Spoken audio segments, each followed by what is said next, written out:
Hey guys, good morning. Nakikita nyo kung ano yan. Diyos ko, bintana ko yan. Napakahamog. Nakamakita sa labas.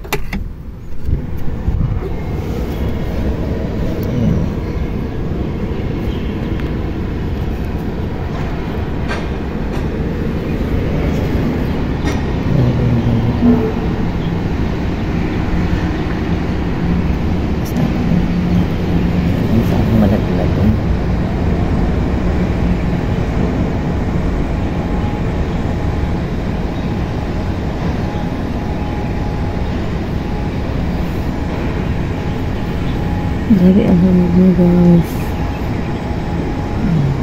Regular day. Ito ba't naman mo yan yung bundok yan. Hindi mo makita yung bundok. Baka cellphone ko ha. Baka masira. Bawalog lang. Sa 36th floor ako. Mahirap yan pagbagsak yan. Durog lang.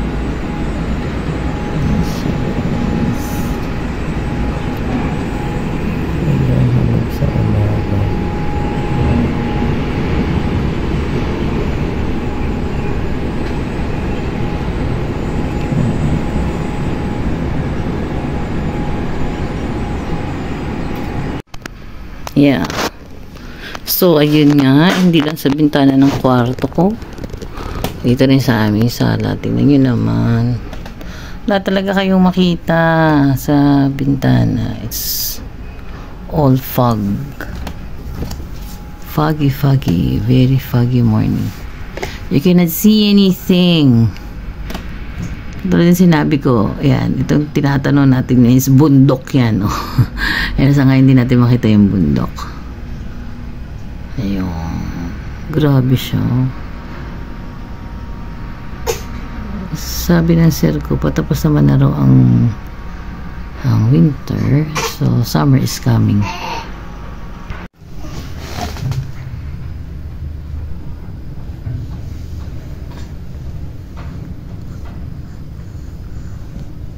Kahit konti na aninag na yung bundok, but see, ganun pa rin yung ibabaw. Ayan, alam mo yung talagang parang bumaba yung ulap, ano, nasa ulap kami.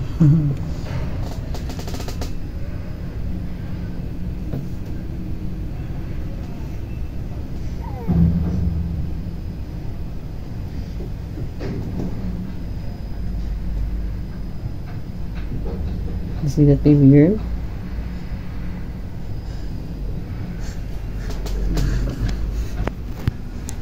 Talaga, halos na makita sa aming bintana.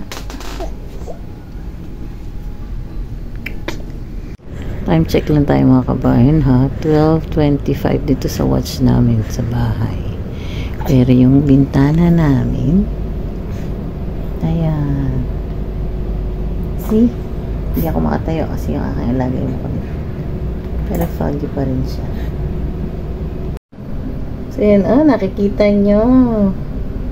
12:30 na ng hapon. Tanghali. Pero yung fog, parang hindi naman siya napabawasan mula kaninang umaga. See that? Grabe. Grabe yung hamog dito sa lugar namin. So, ayun, nakita nyo. Wow. Maghapon yun, foggy. From 7 o'clock, around 7 o'clock na magising ako until around 4 o'clock na last time I check, may fog pa rin siya. Gusto ko lang i-share sa inyo yung aking fogging bintana. So, I think parang ganito rin naman sa mga matataas na lugar sa atin sa Pilipinas, like Baguio, no? Or Tagaytay, ganyan. Laging may fog. Ako kasi nandito ako sa Yautong area. Actually, yung aming residency or yung aming bahay is katapat siya ng bundok. So, siguro, posible din talaga nangyayari yung ganun. So, ganun. Yun lang. I just want to share my foggy window. Isang buong maghapong foggy sa Yautong area here in Hong Kong. So, fast forward na, bye-bye muna. Kasi, you see, ang aking alaga ay tulog. So, si Inday, sinisingit lang ang pagbablog. So, see you on my next video. Bye-bye!